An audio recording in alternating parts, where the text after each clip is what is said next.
L'homme ne peut connaître que des ensembles. On apprend ça à la maternelle actuellement, mais peut-être pas à s'en servir. Il ne peut connaître que des ensembles.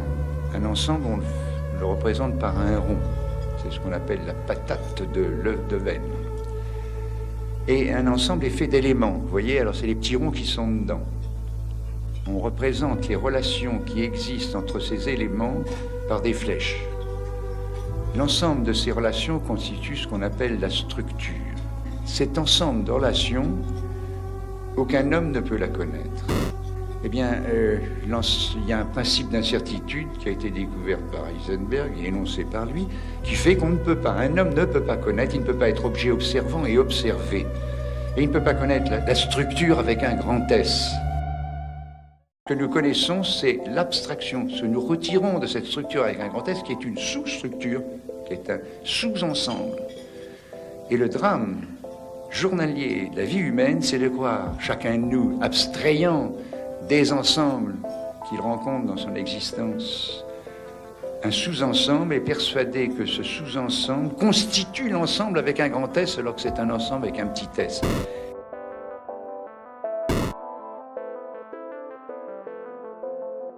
Certains racontent que nous n'avons accès à aucune vérité absolue, que nous nous racontons des histoires subjectives sur le monde. Ils ont raison. Cependant, il y a quelque chose qui reste bien souvent dans leur angle mort. Un trésor épistémique fabuleux, qui crève les yeux, mais que peu de personnes parviennent à percevoir. Quel est donc ce feu de joie que la plupart d'entre nous ignorent, alors même que nous dansons autour? Quel est ce principe évident qui nous met en mouvement pour le meilleur et pour le pire? Je suis Trigor, et voici ma première vanité.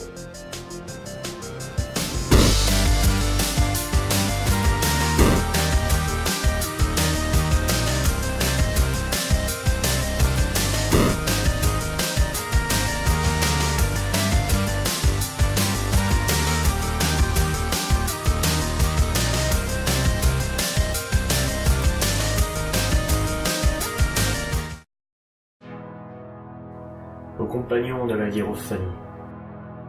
Les fameuses histoires subjectives à chacun ne sont pas des histoires.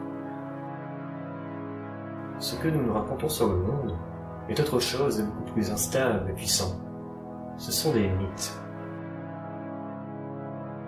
Un mythe n'est pas une histoire ancienne. Un mythe n'est pas une histoire fausse. Un mythe n'est pas non plus une histoire vraie.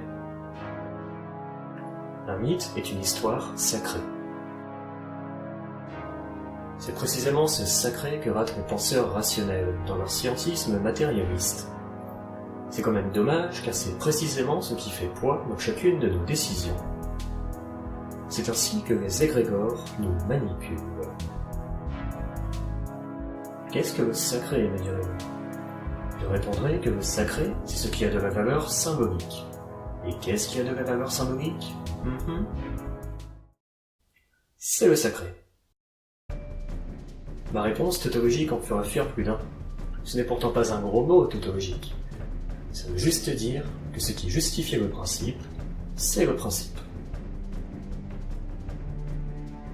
Qu'est-ce qui justifie le fait que j'aime telle chose? C'est le fait que je fasse l'expérience d'aimer cette chose. Qu'est-ce qui justifie ce qui est sacré pour moi? C'est le fait que je fasse l'expérience de ce sacré.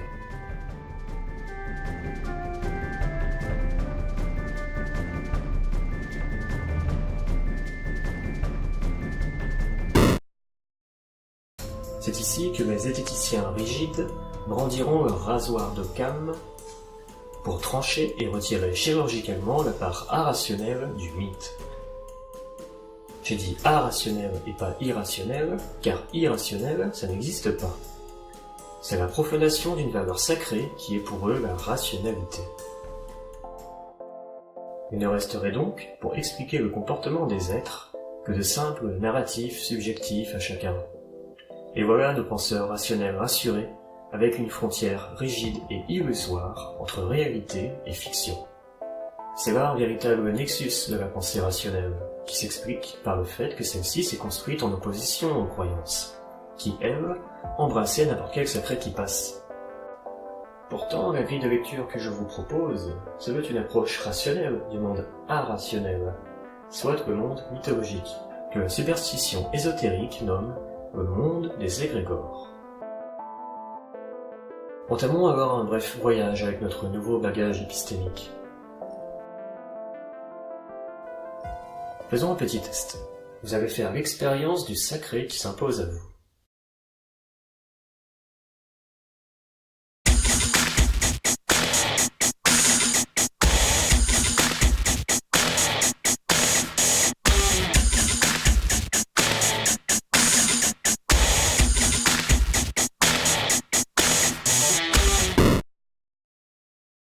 Oh, compagnons de la hiérophanie, vous venez de faire l'expérience du sacré en pleine conscience.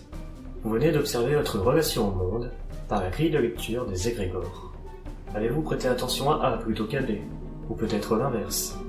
Peu importe. Sachez que le comportement des êtres peut se résumer à une simple phrase. Il n'existe que des mythes puissants qui écrasent des mythes médiocres. Et ce qui fait le poids d'un objet mythologique, d'un égrégore, d'un même, c'est son caractère sacré qui s'impose à vous. Toutes nos pensées et tous nos actes résulteraient alors d'une cause sacrée qui s'est imposée à nous, hein? Ou alors, existe-t-il un moyen de s'en protéger, de provoquer des effets sans cause? Ce sera pour une autre fois.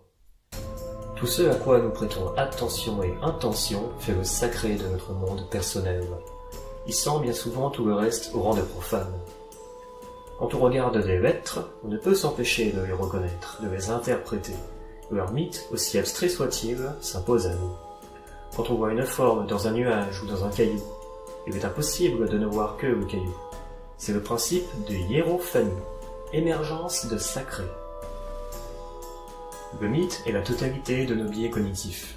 C'est pourquoi il ne peut former que des mythes comme objet de pensée.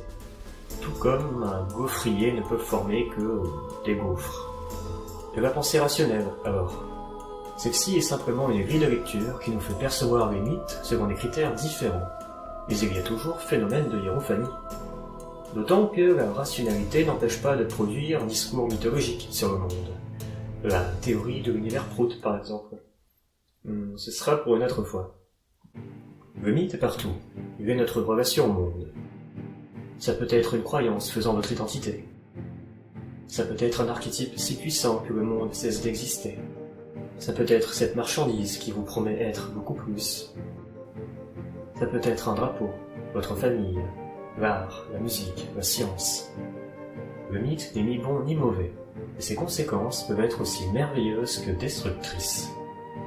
Le mythologue Joseph Campbell disait « C'est ce que font les hommes depuis la nuit des temps, et ce, partout dans le monde, mourir pour des métaphores. »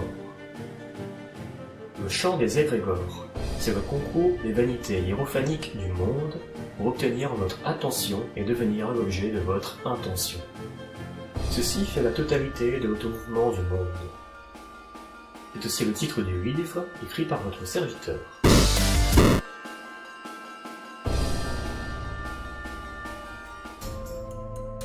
Ce n'est qu'après avoir accepté de partir à l'endroit le plus dangereux que le héros du monomythe de Joseph Campbell ramène l'objet de sa quête pour sauver sa communauté.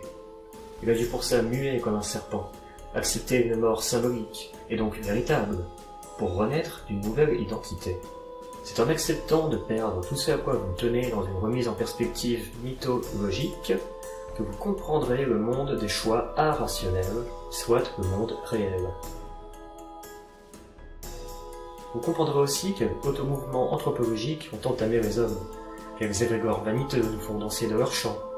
Vous apprendrez les différentes modalités de la hiérophanie, la dialectique du mythe, les fusions archétypales, et bien d'autres choses. Mais pour l'instant, une seule question se pose à ceux qui voudraient rejoindre les compagnons de la hiérophanie. Êtes-vous prêts dans votre vie à faire l'expérience du sacré en pleine conscience? Vous venez de trouver le chemin de la source. Vous n'êtes pas obligé de boire de cette eau, non. Mais vous finirez par le faire tôt ou tard, car vous êtes assoiffé d'être. Les textes anciens disent que l'esprit peut agir sur la matière. Eh bien, sachez que c'est vrai, et que la matière, c'est vous. À bientôt pour de nouvelles vanités.